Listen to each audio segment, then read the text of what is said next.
with Keesh. That was our dance break for the episode to open it up. My name is Kesha Carter. I'm your host and what you're always kicking it with. Today I am also joined by my friend Tiffany Bell. Hi! At Tiff_Bella. Follow me, please. Follow I need more followers. Follow me at InstaKeesh. And before we go any further, do me a favor, hit that subscribe button. Hit the bell, subscribe to my YouTube channel, hit the bell for my notifications. If you're listening via audio podcast, these are the platforms that you can hear me on. Whether you have an Android or an Apple phone, or you're listening via computer, tablet, these are the apps that you can get to listen to me on. Right. We have Apple Podcasts, Spotify, Anchor, Breaker, Stitcher, Pocket Cast, Radio Public, Overcast, Castbox, and Google Podcasts. You have no excuse. None. So there's no reason why you should keep kicking it with Keesh. Now, if you're watching via visual, you're watching on Facebook and or YouTube, again, subscribe, comment, like, share, and tell your friends about Kicking It With Keesh so that everybody can come and kick it with me. Yes, please do. All the time. Now, great content. Great content. I love it. I love it. Yes. So today, I am uber excited to promote this business. The name of the business is Moonbeam Body Therapy, and the CEO, creator of this body therapy company, her name is Mariel Thomas out of Houston, Texas, but she ships worldwide. So if you're one of my followers and fans that are listening from overseas, don't hesitate to order. She can get her product to you with no problem. Her website is in the link right there. Or go to her Instagram and you can click the link yourself. Follow her. Her Instagram is at Moonbeam Body Therapy. Right there. Or right there. And so I have some of her products while I read her bio. Tiffany is going to hold her products up because I got the, the Gilded Rose Serum? The Rose Ship Oil Serum. Amazing. It smells amazing. I'm going to try it out. I ain't gonna use too much of my homegirl stuff, but I'm gonna try it.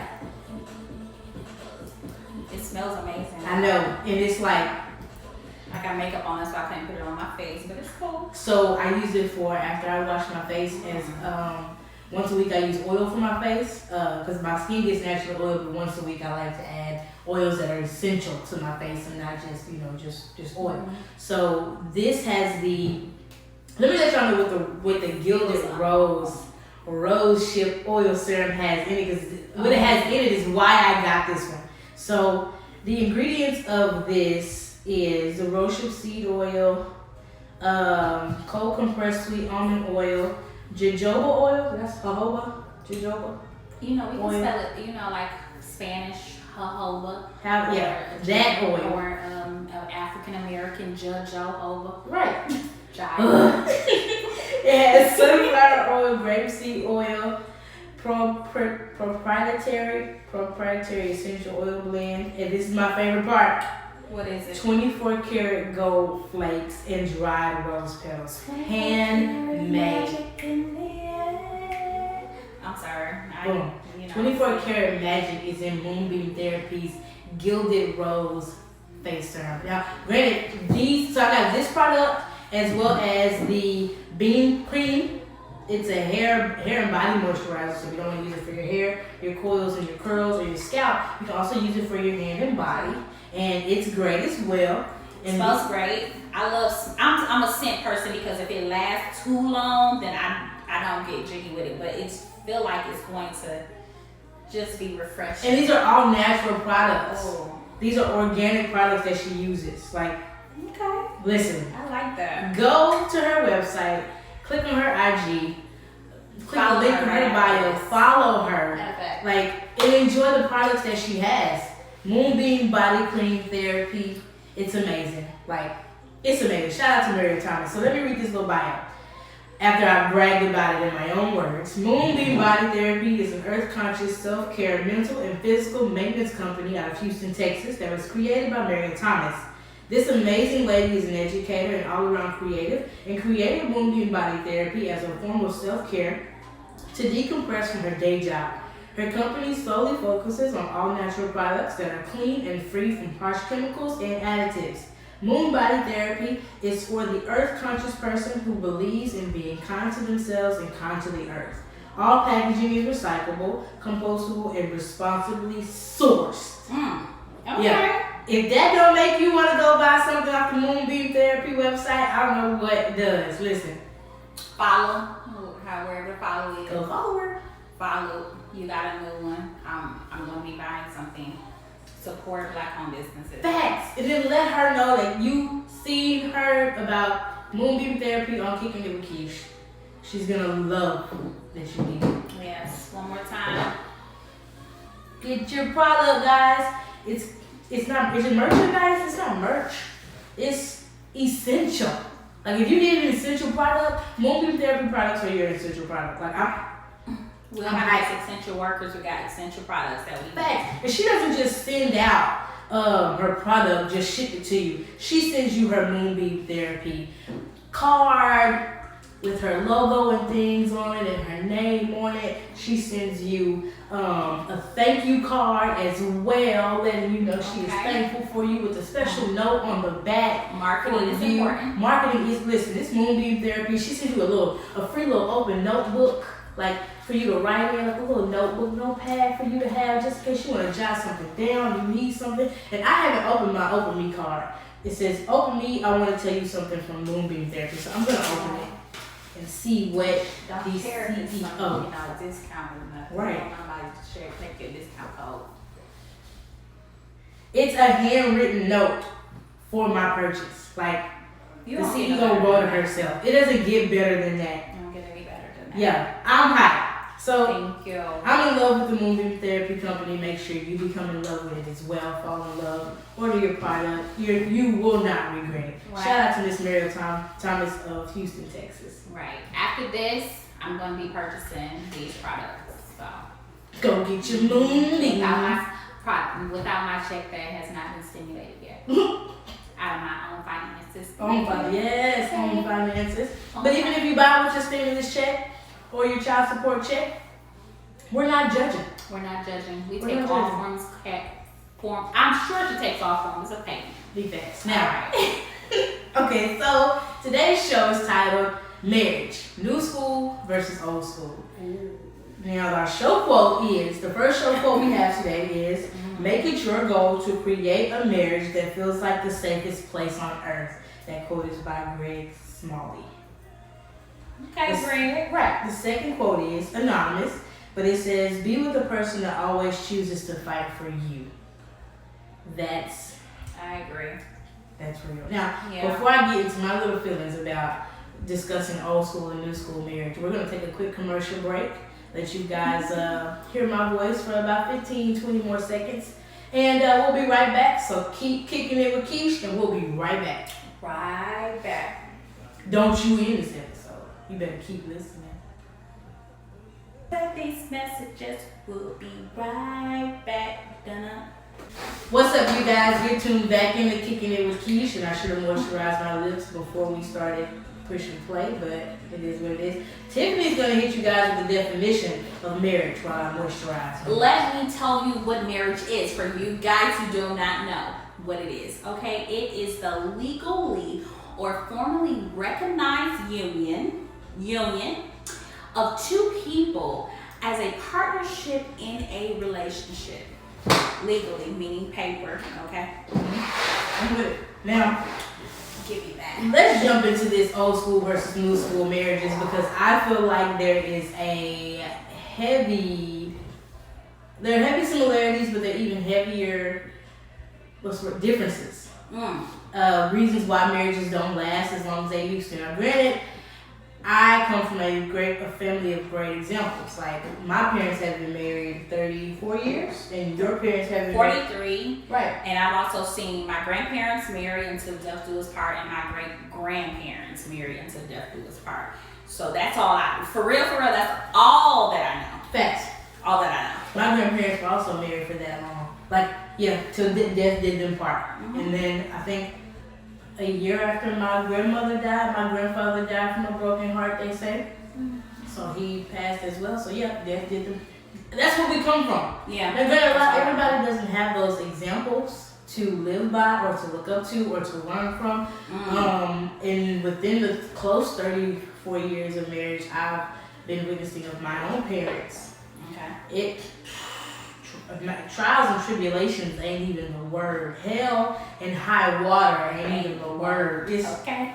Listen, when I say work, marriage is work. Not to I say ask myself the question: am I ready for this type of work? Not Is you ready for this type of work? Not to say it's not a beautiful thing. It's just legit. Marriage is work. Now, the value of marriage then and now, divorce was not an option then. A lot of our grandmothers. Okay, so before I keep reading this, I read something on social media that was like a lot of our grandmothers should have left when they stayed. Because, like I said, marriage was something people fought for.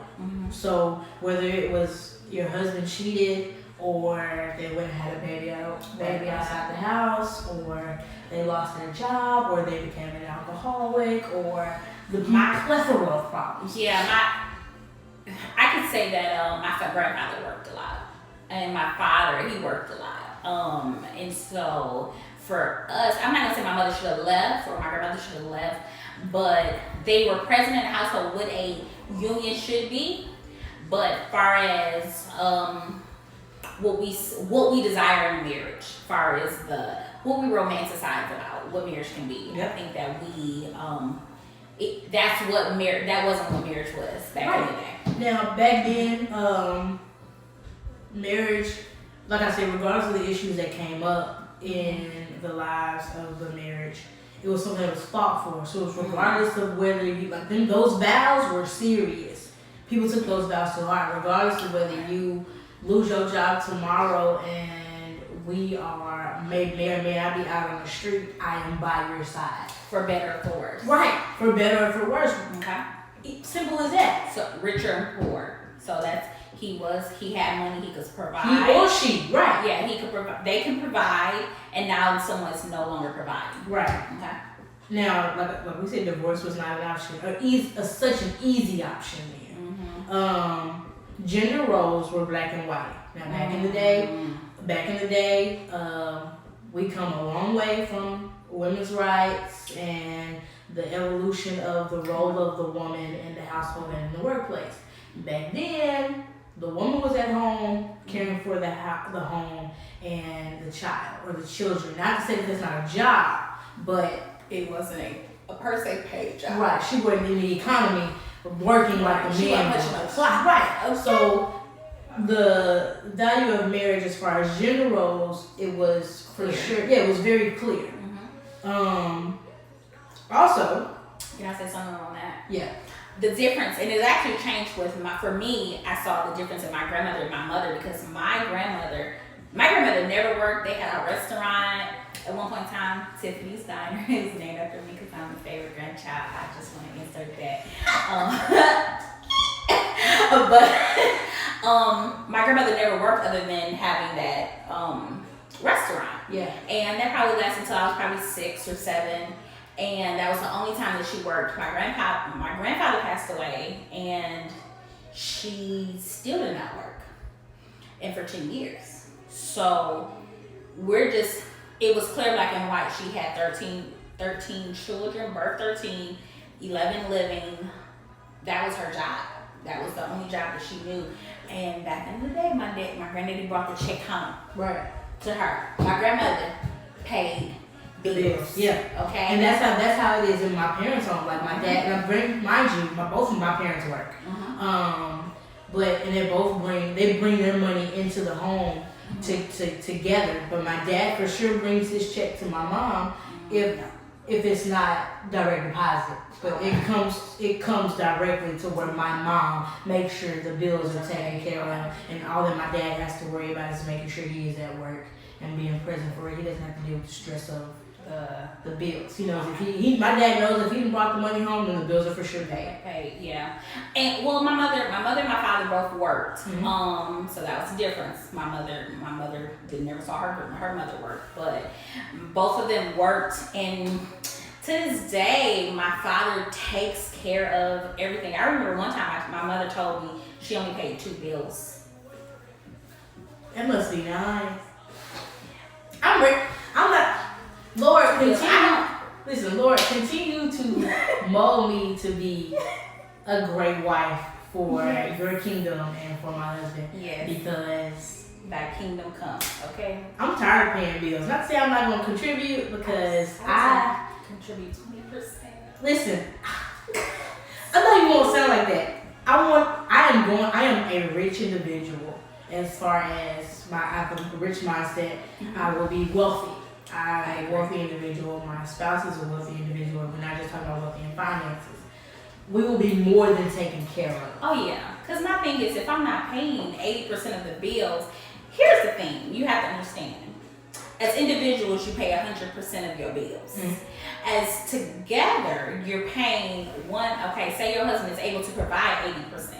He's providing 80%, you're providing 20%. But as women, we have to say, let me go ahead and put some money in the savings. Right. Make sure you are the one contributing to the savings as well as emergency. Right. The kids' college fund, taking care of the kids. What are you doing with your 20%? You added 20%. The rest of your 80%. Thank you. Now, granted, if my man is paying the rent and the bills, I'm making sure groceries are in the house. I'm making sure we have our little essentials. If there's toilet paper and this and that. If there's anything we want, our savings is being built. We're making investments with my 80% that we're not using. It's a partnership. We're doing that. But again, we're gonna come back to that.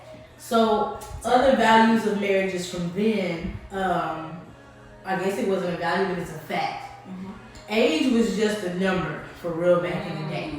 Child brides and arranged marriages were a thing. Granted, in some states they are still a thing, which is a bit creepy, but to each its own. Gross. But right, age was for sure just a number back then. My grandmother had 17 children. 17, okay. Yeah, my grandmother physically birthed 17 children, no twins. And I think my grandfather, she was 14 when she had her first child. I think my grandfather was like in his early 20s. Okay. But that was back when that was acceptable. Exactly. My grandmother, she was 13 when they married. She had her first baby when she was 15. The first two babies died, but she had my uncle at 20, and she had my mother at 21. So my mother and my uncle are the two oldest of 11 living children. Well, 10 living children now. It's only one that's passed away, and he's been gone forever. So blessed be the fruit that they've been, multiplying. But like so we said, that was back when that was acceptable. You as a adult identified in the state of Texas, not even Texas, in the United States of these Americas, you as an 18-year-old adult, you go get somebody under the age of 18 pregnant and see once you end up behind bars. Behind the bar. Unless it's in one of those creepy states that allows child brides and arranged marriages and their parents sign off for, because that's the thing, your parent, because as a parent you can sign off for your child to be married at an early age, which I wouldn't put my kid, I'm not putting my kid through that type of trauma. I'm just not ready. I want to live my life and enjoy my childhood. I wasn't ready to be a wife at 15, 16. I was asked for like my hand in marriage at 17, and had my mother and father signed off. I never asked them, but had they signed off, I would have been married. However, I would have been divorced by 19, and I knew that about myself. So therefore, I said no. He wanted to marry me. That was That's a thing out there. That's wild. That's crazy. I didn't want no parts of that. I only want to get married. I only want to do it one time. Listen. One and done. Okay, that's all I know. One and done. And fight for it. Now, granted, like we said earlier, a lot of our grandmothers and grandfathers should have left. In our eyes, they should have left. In their eyes, their marriage was worth fighting for. So I don't feel like you should get married unless that person is worth fighting for, regardless of what may or may not happen. Now, reasons now, the way people value marriage these days, too many people fantasize about the idea of marriage, like the hype of the wedding and the reception and the white picket fence with the house and the 2 kids and a dog. It's too fantasized. So then when excuse my language, when shit hits the fan. Because it will. It will. It's work. Nonsense happen and stuff starts getting hard. People start walking away from, oh, this is not what I signed up for. I only signed up for the white picket fence and the roses and the daisies and the good times. I didn't know you was gonna lose your job. I didn't know you were gonna get sick and have health issues. I didn't know you really was a drug addict. I didn't know you had a ghetto ass mom. I'm sorry, ghetto mom. Okay. I didn't know that your baby mama was gonna cause all these issues. Right. I didn't know your family had to call me and call us every other week to ask me if we pay your bills because I didn't know you didn't know financial responsibility. I didn't know you wasn't doing money. Like all of these issues that we're talking about actually really do come up, and these are reasons why people these days divorce so quick. Now, gender roles, like I said, gender roles, women's rights, and the working woman. Partnerships are more so now the higher value of marriage than back then. Like you said, if we're partnering in this thing, I'm taking care of certain things, you're taking care of certain things, so that our things are taken care of. Oh, great. It's more so of a what's the word I'm looking for? The whole establishing your empire is actually a thing now. Right, and making sure we carry on a legacy after we're gone. Facts. And I was thinking about this earlier when you told me about what we were going to talk about. I was just like, it's a look now. You know, back in the day, I can say when I was 20, when I was in my 20s, I probably could have married anybody. And it didn't have to be quote unquote all of these certain, he didn't have to check this list and that list and that list and that list in my 20s. But in my 30s, he has to check certain lists because I am marrying for my future and my children's future. Right. I'm not marrying for my right now. So that's the difference. Where a little jump in a little like pause in the episode. Where would you be right now if you would have married your first love? I'm gonna tell y'all, I'd still be in Fort Worth, Texas, and I probably would not have seen any parts of the world that I wouldn't have grown like I have grown if I would have settled on marrying my first and love. fighting for my first love. Agreed. A lot of people get so stuck up on, but that's my first love, girl.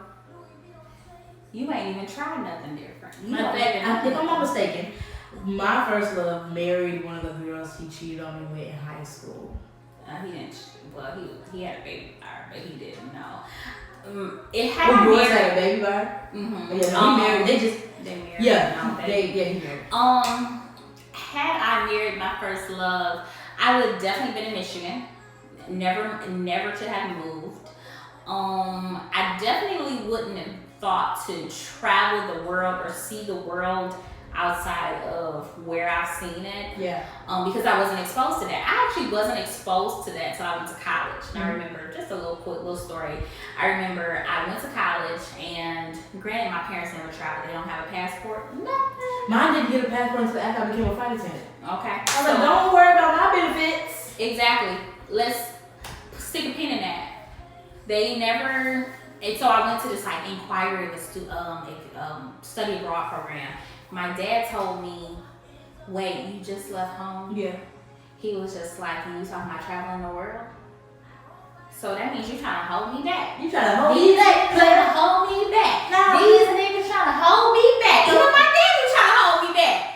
So mind you, I would have been at home with the baby because I was content. That was my lifestyle. That was my friend's lifestyle. They never really traveled. I've traveled the whole, I don't say the whole world, but I've definitely traveled more than what my friends have. Yes. And so I'm blessed for that opportunity. I'm blessed, beyond blessed. Like there is nothing that I can say. If I married today, there's nothing that I can say that I would have been lacking. But my parents, I don't really say my parents couldn't say that. Yeah. Now, I will say that due to old school mindsets of marriage, their accessibility to things outside of the home was limited. Like we said, my parents didn't get a passport until I became a flight attendant. So they had no intentions of going outside of The U.S. outside of the U.S. to do anything. Like when I became a flight attendant, and my mom finally was like, "I want to go to Paris," and I'm like, "Okay, we can go." And she was like, "Well, wait, I don't. What if we don't get to come back?" And she had all of these like red flags, and I was like, "No, this one leaving. Don't worry about it, sweet pop. Don't worry about it. Come back, mama. Right? We don't regret it. It's just the reserves of not wanting to leave the home and being married were a thing. So another issue or another point about marriages nowadays, they fail because a lot of people don't take the time to learn how their partner wants to be loved or needs to be loved. When I tell you guys, I'm gonna read some of the posts from my Facebook when I asked what it takes to make a marriage last and what makes a great marriage, but for sure many of them kept saying, learn how your partner wants to be loved and needs to be loved. Because you say if my boyfriend, if his love language, his number one love language is acts of kindness, but my number one love language is words of affirmation. Not saying that that's not the case, but just giving you an example. And I'm constantly giving him words of affirmation, and he's like, "Yeah, that sounds good, but show me that you love me by the acts that you do for me. Like, did you make up our bed this morning, or did you wash my clothes, or did you wash the dishes?" Right, and then if he's doing acts of kindness for me to show me that he will love me, or my husband, or whatever, boyfriend, whatever for that nature, it goes the same way. Learn how someone wants to be loved. You can't choose to try to love them the way you want to love them. You have to love them in a way that they're going to accept that, and that's going to make your marriage last longer. Yeah. And it's so crazy because I'm thinking now, like, our parents didn't know that At all. And I think that would have made their marriages a lot easier. Yeah, a little bit more, not welcoming, but, I mean, I don't see anything wrong with my parents' relationship. Hey, everybody got their own little kinks and giggles or whatever the case may be. But I be looking at it like that ain't what I want. Right. But y'all making it work. Right. Y'all making it work, so it's some stuff that my mom does, and I be looking at my dad like, I don't know how you put up with this, because she get on my nerves. I know she get on your nerves. And there's some things that my dad does, and I'm like, I don't know how you say, but I would have been left buddy a long time ago, period. So, now granted, not to say the divorce wasn't an option back then, because both of my parents came from previous marriages. So they were married before they married each other. So sometimes your first marriage may not work. Just don't give up on love. Try it again. Not saying I would rush into nothing, but I wouldn't just throw first time. Right. Just because you make a mistake, don't mean you don't dust yourself off and try it again. You should dust yourself off and try it again. Try it again. No, we're gonna take a commercial break. We're gonna take a commercial break, and we'll be right back. So keep kicking it with Keesh. Give me 20-25 seconds of, a little bit of your time. Listen to this little commercial, and we'll be right back. Exactly. Hey, looking back. Let's look back in a relationship. Marriages were right. Let's look back. All right, guys. You're tuned back in to Kicking It with Keesh. Thank you for staying tuned for our commercial break. It was small, it was short, but we're back. Now let's hop onto these comparisons of marriages then versus marriages now. Stability. Marrying for stability was a thing back then, and marrying for stability was a thing now. There are a lot, I feel like not even a lot less. It's the same amount of people, even across the board, that 50% married for stability and 50% married for love. And if you find stability and love, and you fall in love with that same person, that's golden. Whoa. That's golden. Golden, because that's not what it is right now. Facts. Now granted, a lot of girls in our era, and I wasn't around back then, so it probably happened back then too. More married for stability now. Like married because he got money. Then? Now. I guess both. Yeah, I guess both. Because I'm right now, I'm looking for stability, especially at 30 some years old. And granted, hold it down. Right. Stability is, now there's two different types of stability. Stability is in, I don't want to do no work and I want to be stable without me having to do the work. And stability as in, I want to make sure our future is secured. Secure. With both of us working to make sure our future is secure. I agree. I'm on the second part because I don't mind doing work. I'm not one of those, I don't want to stay at home with my kids, to be honest. I believe in stay-at-home moms and you know, bravo to the stay-at-home mothers. But I believe that you put yourself at a capacity where your children say they had a little program at their school. You a stay-at-home mom. You gotta go.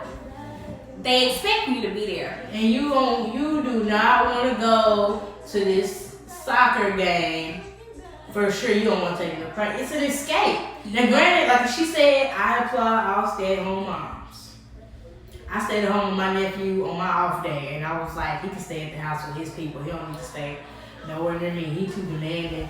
Kids are a job. They are. I don't want to sound too negative about it. I don't. But what I do say, yeah, I do. But I think that me going to work provides my children independence because they said it's okay for mom not to be there for everything. Now, granted, I would try to be everything that I can be. Facts. But I want them to have the independence of knowing that mom may or may not be there. But her support is still there. Yeah. The reason why she won't be there. That's great.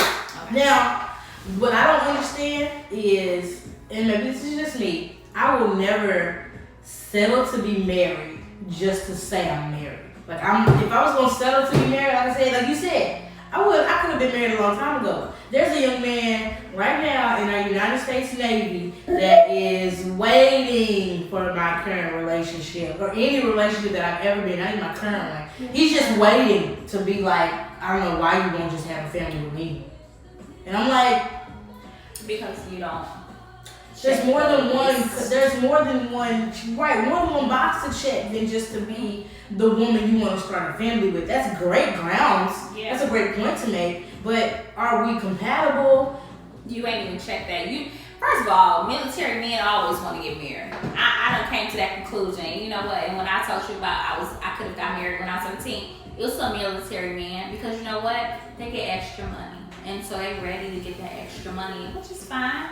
I mean, I'm ready to get TRICARE. Let me try it if you care. Let me try. Yeah.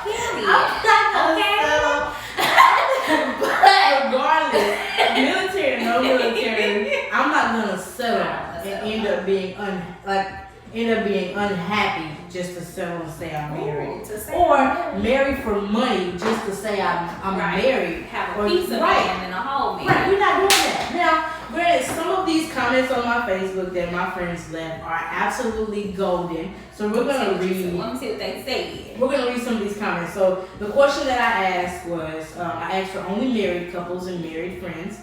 What are some things that make marriages last? Now, my friends, they went in. More people commented than people liked the post. So my old high school teacher says, remember, you're married because you love them and everything about them. Don't marry them and think that you can change them. Don't want to change it. Right. I want to know who you are before I date you. And if I'm dating you, even when the dating stages, if I'm dating you and there's some things about you that I would like to change for the better, that's different than me forcing you to change. If I can't love you as is, we don't need to be married. I agree. I absolutely agree. Right. Absolutely. Now, another one of my friends says, pick your battles. Don't fight over silly things. Be specific about your needs instead of expecting your spouse to guess. For her, she didn't see the point in dating without the intent to marry. So she made that very clear to her now husband before they started dating. And they both made all of their expectations and boundaries clear. That makes sense to me. I agree. Like I said in our last episode, I am someone's wife. Yes, I can be your girlfriend for the trial, period. But my expectation is for girlfriend to move into fiance into wife. I'm not going to I don't want a pointless date. I've done enough of that. I've had enough pointless situationships to where I don't need to be anybody. I'm somebody's wife. In the words of Otis Lockett Sr., he said, date to set the date. I like that. Okay? I like that a lot. Don't just be out here just dating all willy-nilly. Date to set the date. And the date is marriage. So, now, work towards that. Another friend of mine, when I asked the question, what makes marriages last longer, she responded, tigers. Now, we're not going to go into the whole Tiger King epidemic. I haven't watched it, so I really don't know. Tigers. No, listen, Carol Baskin, I don't care what y'all say. Tigers. Little Carol Baskin fed her husband to them tigers. And hopefully she had a life insurance plan, but that's neither. You gotta watch Tiger King. Does she have a good life insurance policy? Because that's the only thing that makes sense. Yeah, go watch Tiger King. But tigers are not the way. She was just joking. A friend of mine was just joking when she mentioned that. She did say in life insurance policy, I don't know. Now she did say she thinks the two most important things are never deal a low blow. She doesn't care how upset you are, and another is that thank you. And if it isn't worth divorcing over, it isn't as important as you think. Now, I feel like. How do you determine that? How do you determine that though? Now, if you go have a baby outside of marriage, that may or may not. Depending on the woman. Now, I don't know. I gotta go. I gotta go. I can't, especially if we don't have, now if we do have children together, that's a whole different conversation, but then you can't speak on something you haven't ever experienced. So that's another thing. Like, what if Jesus, please no, because we all know that not Siri, I said Jesus, not Siri, I said Jesus. Siri, you're not Jesus right now. Right. Jesus, please no. Please do not let me have to. Can I have a transparent moment? Go ahead. For y'all who watch. And a transparent moment is that I was dealing with a guy who never told me he got married. He was married before or was married while y'all were dealing with each other? We had always dealt with each other. Okay. How are you guys out here hiding whole marriages? Okay. Like entire unionships. Unionships, okay? I was dealing with a guy. Man, it's gonna be so transparent. I don't even know if I can share this one. Do it. Okay, what's my page? I just make sure this one stays on her page. I won't even share this one. If you find it, you find it. Okay, transparent moment. She said I was dealing with a guy ever since I was 15, and he was actually 19 at the time. I was dealing with him. At 20, I actually got pregnant, and he was with someone. I knew it, but we never stopped dealing with each other. Mm-hmm. From 15 to 20, we never stopped dealing with each other. I got pregnant at 20, and he tells me, no, I ended up finding out from someone else that he got married to this woman. I knew he was dealing with her, but hey, I was back, I was young and dumb. As long as she don't call me, I don't care. I got pregnant. God had his hands on that whole situation. I ended up losing a baby. It was a traumatic situation. However, it was a situation that we moved, it happened. We moved on from it. But I got pregnant. He was married. Only reason why I found out he was married is because a dude that I was talking to at the time, he had me pick him up from a house that I was dealing with. I had went to back when I was like 16, 17. Mm-hmm. I said, who live here? And he said, old boy. And I was like, I'm not gonna say no names. And I was just like, oh, okay, because I used to come pick up, or I used to come hang out with this boy. Yeah, so on such and such here. He was like, oh, is that a problem? He's married. A month before, I was just dealing with him. At the prior time, I didn't even know I was pregnant at the time. Hello? I didn't even know I was pregnant. He would? Yeah. Yeah, y'all can come get me. Yeah. So that was the situation. So it was like, that's wild. Super wild. That was the situation. He had got married. And did not tell you while y'all were dealing with each other, but you did not know you were pregnant at the time. Mm-hmm. That's so heavy. Like how do you deal in a situation? How do you deal in marriage?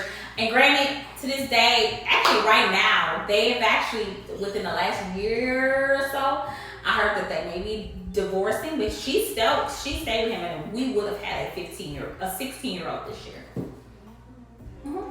Listen, I'm very transparent moment, y'all. Very transparent. And a little excerpt. Not all the time are we going to understand the moves that God makes in our lives, and sometimes they're going to hurt. They're not going to feel good. They're going to be uncomfortable. They may cause scars, but we never understand how God works until later sometimes. You know, even if it's a bad situation or if it's a bad outcome at the moment, God never does anything that does not turn out for your good. For my good, because I would have had a 16-year-old this year. Listen, the Bible says all things work together for the good of them who love Jesus Christ. And don't I love him? Okay, I love him. Don't I love it? You don't love God? You don't love God. What's wrong with you? I'm shocked. Okay. Now let's get back to these. Let's go back. Let's get back to Okay, I'm sorry. I just, that little insert. I just want to be real with y'all right then. Let's go back to them talking in these comments, okay? Now, another friend of mine says, another thing is what you both think about. Talk about what you both think about. Things like medical freedom, how you will raise your children, and religion. She says she sees issues because of these things often, and it is so worth it to discuss these non-negotiable topics before catching feelings. Can I say this? Yeah. Me and my brother had a conversation the other day, and we were talking about like premarital counseling. I support it. I fully support it. 100%. Because I feel like you take two people who come from two different backgrounds who say, we want to be married. But here's the thing, we were raised two different ways. You may came from a single parent home, so you never saw what the union of marriage looks like. I've actually seen it, and I know how it can be worked. But you haven't seen it, so you want us to come together and be like, oh, okay. No. We need to go to premarital counseling. Yeah. So that goes back to what she said. Right. And even if you were raised, like both of y'all's parents have successful marriages and y'all come together, you cannot, the killer of joy is comparison. You cannot compare your marriage to Beyonce and Jay-Z's marriage, to Barack and Obama. Matter of fact, Oprah and Winfrey Stedman, that's her last name. Wow. Okay, listen. Auntie Oprah, if you ever see this, that was a real mistake. It's okay, Auntie Oprah and Stedman, Mr. Stedman, they are not married, and sometimes not being married makes more sense for the situation. But make sure you know your situation. Now, the point I was trying to make was the killer of joy is comparison. Do not compare or fantasize up your marriage to be like someone else's. So don't even if it's a failed marriage you're comparing yours to, don't kill your own joy by comparing your marriage to a failed marriage that you've seen. Correct. Or a failed marriage that you've had. Yeah, don't do that. Don't compare even if it's not a marriage, don't compare your life, your children, yourself, your relationships. Ooh, definitely don't compare yourself, because then you're putting yourself at a disadvantage, because you're always like, well, I'm not like so-and-so, I'm like that so-and-so. Do you know so-and-so has been raised different than you? Facts. So never. Don't compare. Now, one of my amazing friends, him and his wife, they got married. And they're great friends of mine. It was funny because I was in Atlanta airport and I ran into them in the Atlanta airport, and we took like pictures and everything. It was really cute. But him and I were friends before I met his wife, before he got married. And I think that is such a genuine thing when the wife can accept you as a friend of their spouse and doesn't make it an awkward situation. I love that. Now granted, me and him never had anything going on, but the fact that her security in herself and their relationship is so inspiring. You know, shout out to Corey and Amy Bennett, Mr. and Mrs. Bennett. They are amazing people. Thank you, Mrs. Amy Bennett, for your service to our country. And thank you, Mr. Corey, for being an amazing wife to my friend Amy. And thank you, Amy, for being... thank you, Corey, for being an amazing husband to Amy. And thank you, Amy, for being an amazing wife to my friend Corey. Amazing. Okay. But anywho, their marriage is... And I'm not comparing, but I love seeing amazing examples of marriages. And so Corey responded on my post, and he says... He had 4 things to say. He said, 1, Don't expect him or her to be the same forever. People change and grow. Situations change too. Today's Amy isn't 2016 Amy. Her tastes and needs are quite different. Focus on loving them the way they want to be loved rather than what's easier for you to do. That takes communication, commitment, and consistency. That'll keep you falling in love over and over again. And if I wanted to end the episode right there, we could, because that's love. Now, the second thing Corey says is, she or he is your equal partner, not your subordinate or your slave or your damsel or your project or your child. Stop competing. Please understand that. Please do. I don't want to raise, I don't have any kids yet, so I don't want to raise a man. Teaching someone how to love you and how to care for you is different than raising someone. Right. I'm not going to take on, I took on enough projects in my situationship phase of my early 20s. I'm done with that. You can't change. I was so over dating with the mindset of I can change him. I wasn't even concerned about I can change him, but I knew what I wanted. So it's just like, if you didn't, like I always say, check out my uncle, unfortunately, he says that I have this checklist, and if you don't check off this checklist, standards, because we're supposed to have standards. We're supposed to have standards, and if you don't check off on the checklist, I'm sorry, you gotta go back, finito. But if you didn't match up, you gotta go, buddy. Thank you. You're so nice.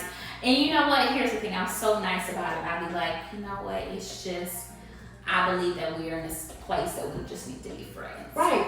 And you know, that takes let me put this chapstick down. That takes so much maturity of people. And people don't know how to say that. They go through like the childish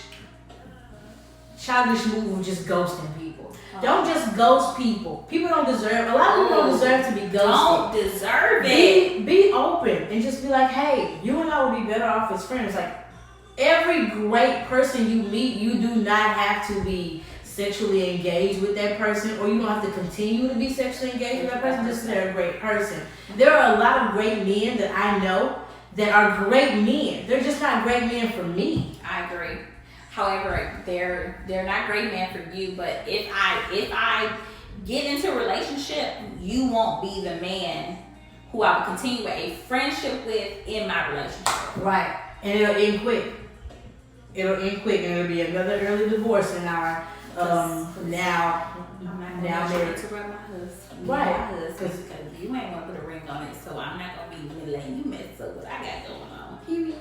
Now, the third thing Mr. Corey says is set standards and forego expectations. Like you said, you got a checklist. I got a checklist. And a checklist is not for if his teeth ain't white, like if it's minor things that can be fixed, don't be a butt.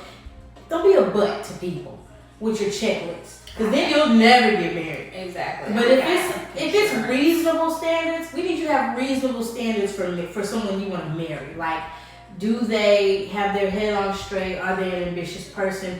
Do a heart check. What does their heart look like? Where is their mind? Where is their spirit? Do they take care of themselves? Yeah. Things like that.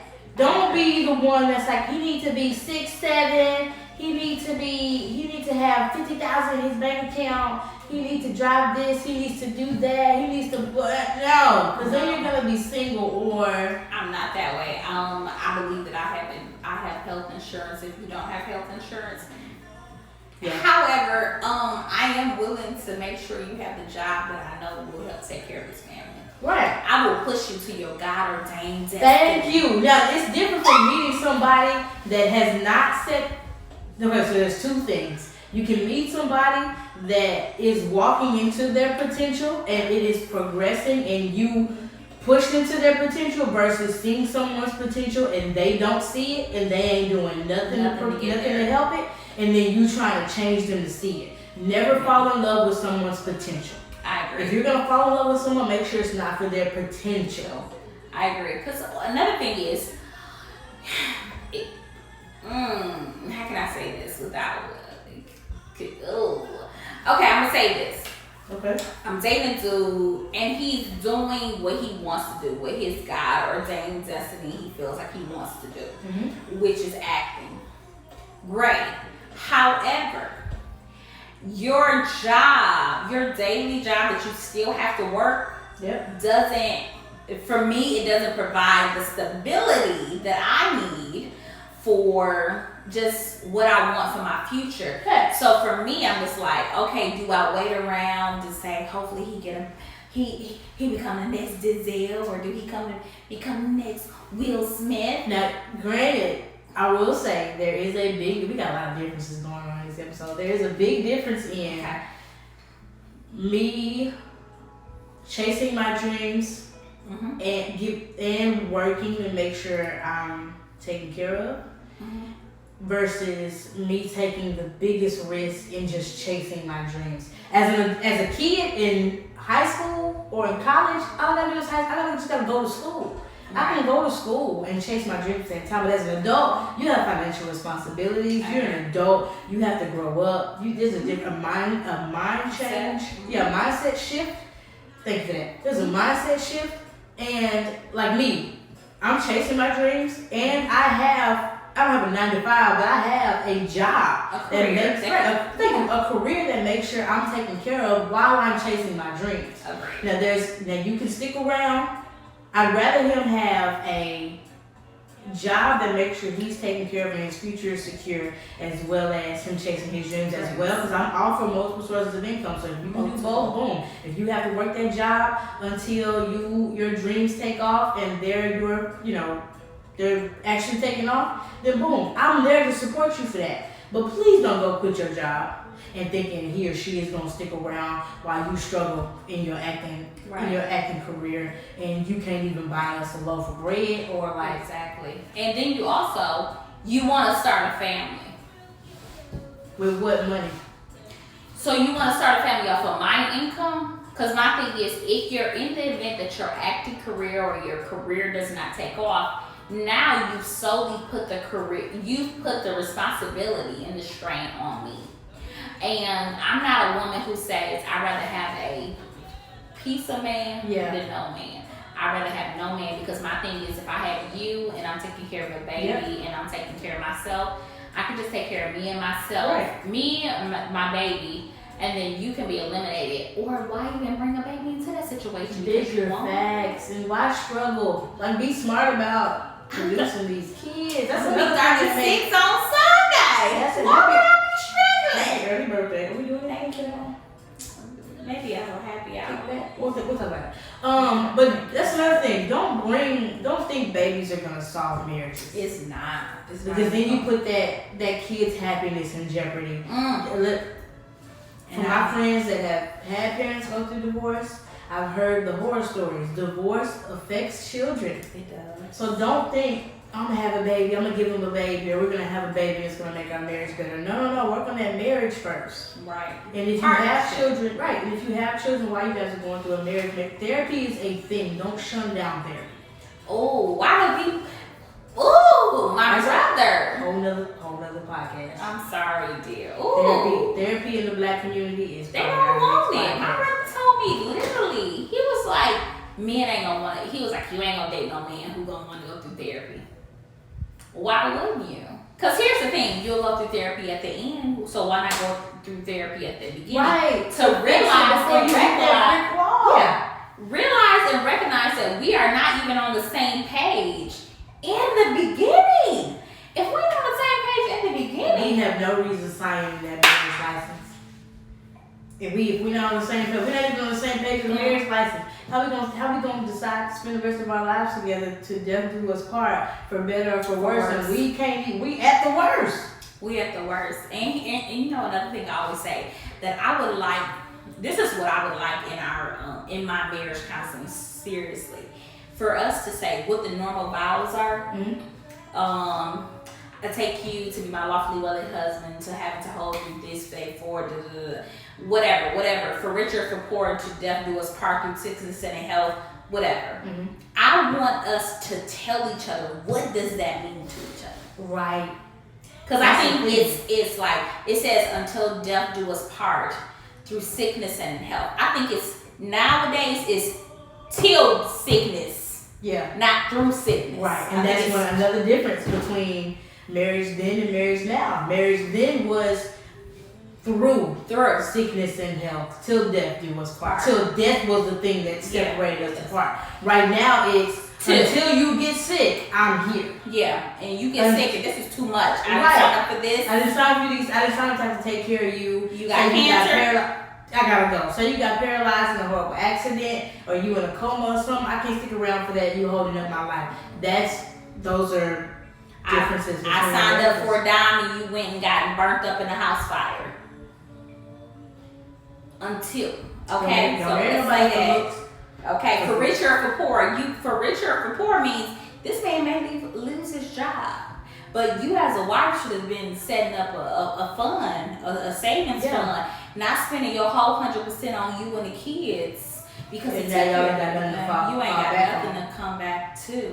And then even then, if you guys be great or learn financial responsibility to where not even 100% of his check is going just to bills. Have investments, have more than one savings account, have college funds, have whole other stuff. Now, listen, the fourth thing my friend Corey says is how to keep your marriage great is put the Lord first and at the center. Keep you both in his hands. If you both have your hands in his hands, you can't help but walk together. You gotta put it in the God's hands. And I think that's the most important. That's the most important thing. And also, people aren't making God the center. Yeah.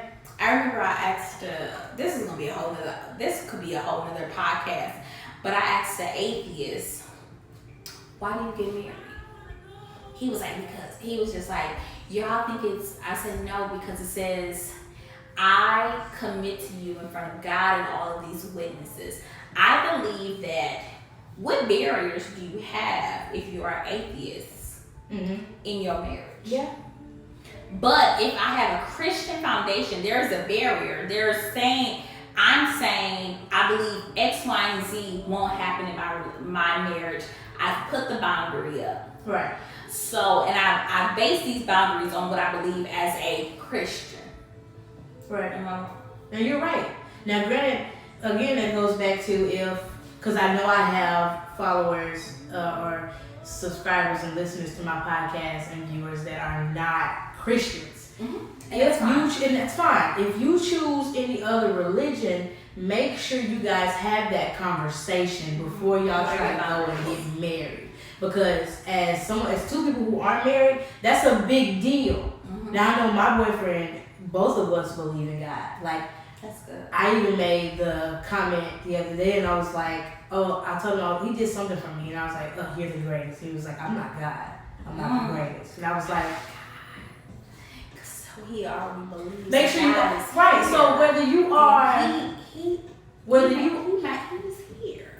Yes, my boyfriend's great. So, whether you guys are Christians or not Christians, atheists, Buddhists, Muslims, whatever you may or may not believe in, make sure you guys have that conversation because that could be a big deal breaker in your marriage. And when you meet someone that you feel like you have a future with and you want to spend the rest of your life with, make sure you guys are, and we're not just talking spiritually, we're talking spiritually, mentally, financially, emotionally. Did I say physically? Make sure you guys are on the same page or walking into that direction. Have full understanding, set boundaries, have these conversations because that's why marriages aren't lasting as long as they used to. We're not being honest with ourselves. We're not being open about therapy.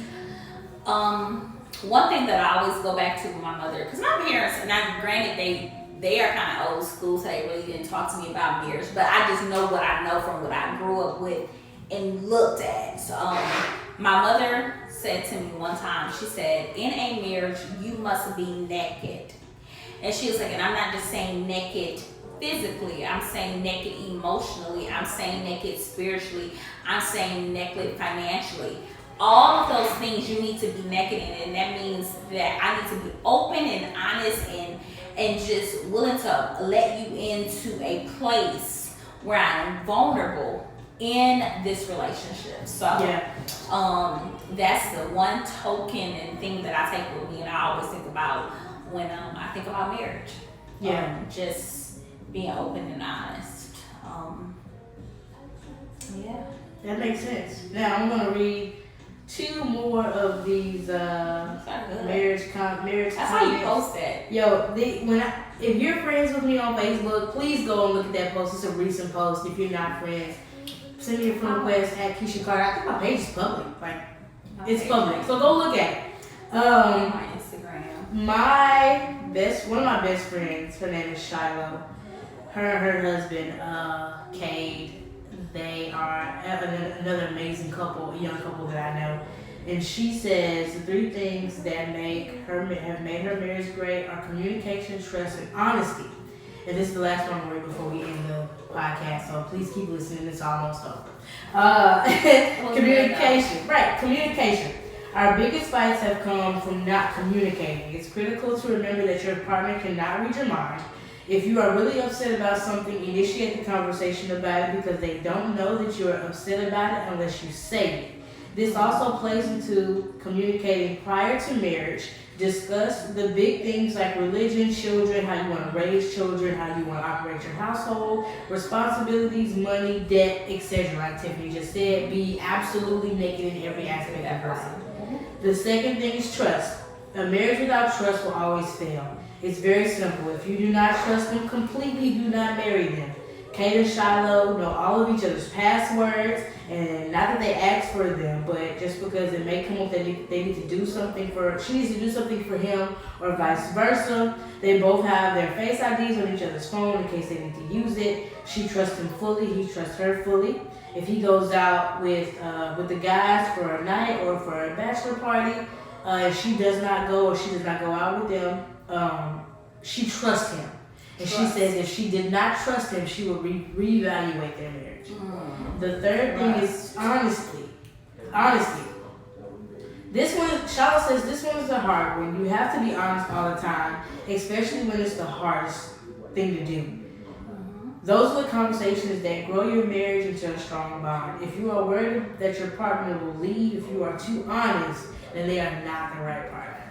Because you should be able to say whatever's on your mind to your person. Why should you have any reservations with the person that you sleep with? Right. That you've committed your life to. Thanks. Why? I'm not gonna, if I want to give you if I feel like you're good enough to give a piece of me, for sure, if I feel like you're good enough for me to give, now I made this mistake before in my younger days, but now that I've grown and lived and learned, if I feel like you're good enough for me to, this is just my mindset, if I feel like you're good enough for me to give myself to you sexually, then you're good enough for me to give every other aspect of me. I agree. Mentally, emotionally, spiritually, and physically. Right. I'm giving you myself physically. Facts. And I should, as open-minded as I should be in sex, as open-minded as I should be in my vocal expressing to you what I need out of this relationship. Right. Now, the last thing Shiloh says, and again, I have amazing comments on this post, so if I did not get to your comment on my post, please forgive me, but I'm directing everybody to go read it because I'm not even married yet. But you want to know. I mean, right, but you want to know. The real from people who are married. And this is great advice. And may or may not save your marriage or make you reevaluate or think more positive about marriage. Now, last thing Ms. Shiloh says is, please go read the 5 Love Languages book.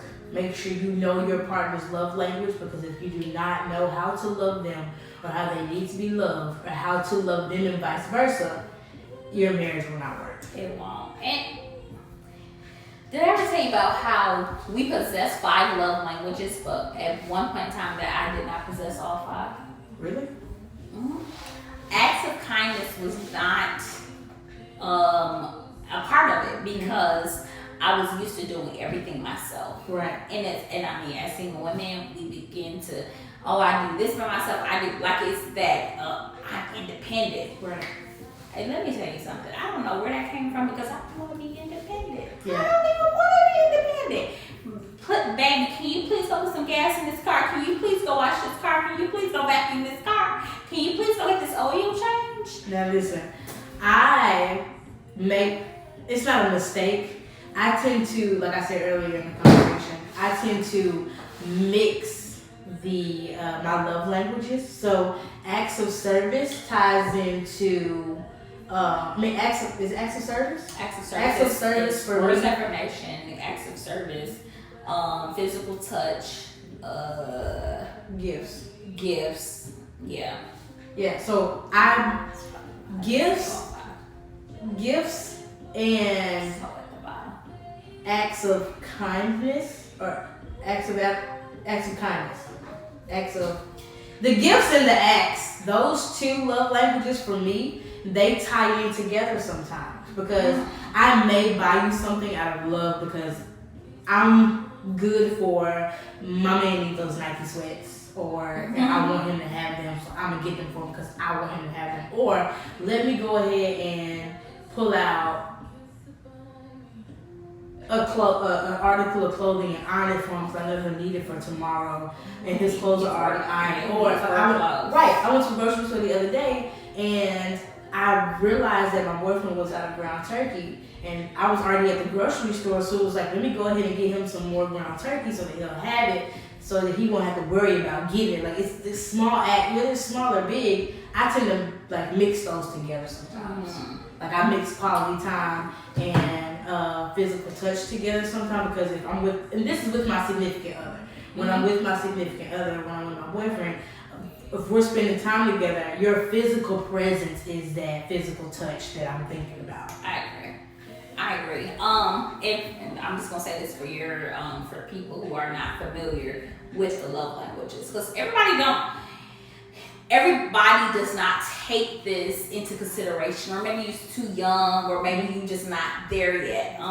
The love languages are words of affirmation, acts of service, receiving gifts, quality time, and physical touch. My top is words of affirmation and quality time. And I almost probably think that words of affirmation, if I could take it, because I'm going to tell you, depending on who you're dealing with, it changes. Yeah.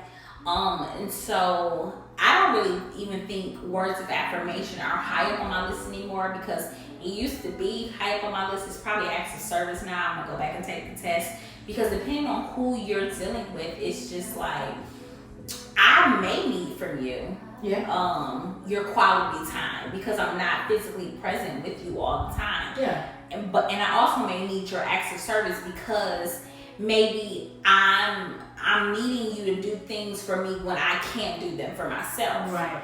So no longer is words of affirmation, oh, you're beautiful. Oh my God. When I see hey, beautiful, I think you're beautiful.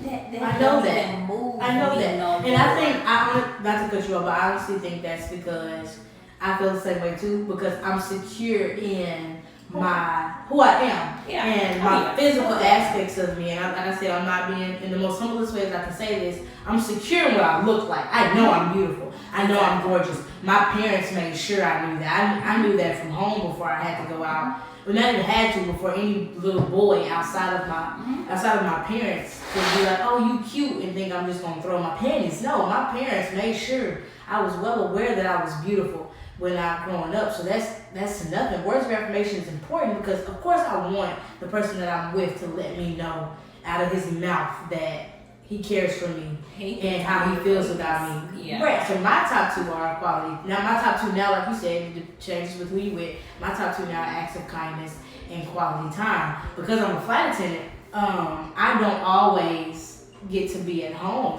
So when you take into consideration our quality time and we maximize our quality time, that means so much to me.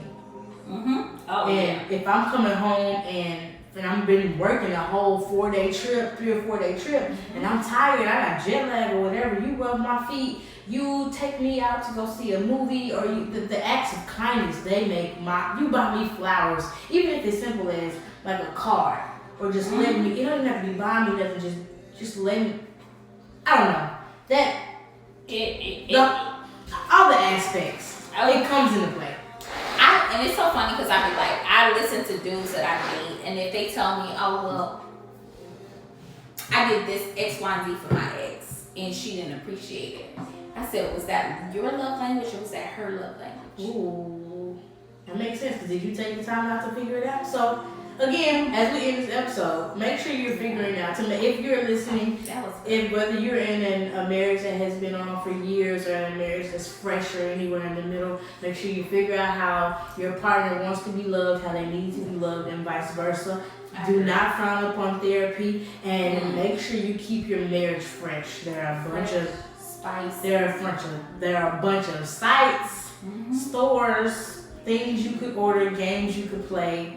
Please, guys, I'm a believer in marriage. I'll send you a link. Right. She's sending links. I'm sending links, honey, because I know how to get the best deals on whatever. I got a bunch of them. I really want you to the right direction. We are believers in marriage and solid marriages. we are believers in solid marriages, guys. So if there's any unmarried women as of right now, because we are someone's wife, I'm here in the future, to having to hope for this way forward, okay? That's so death do part with his period.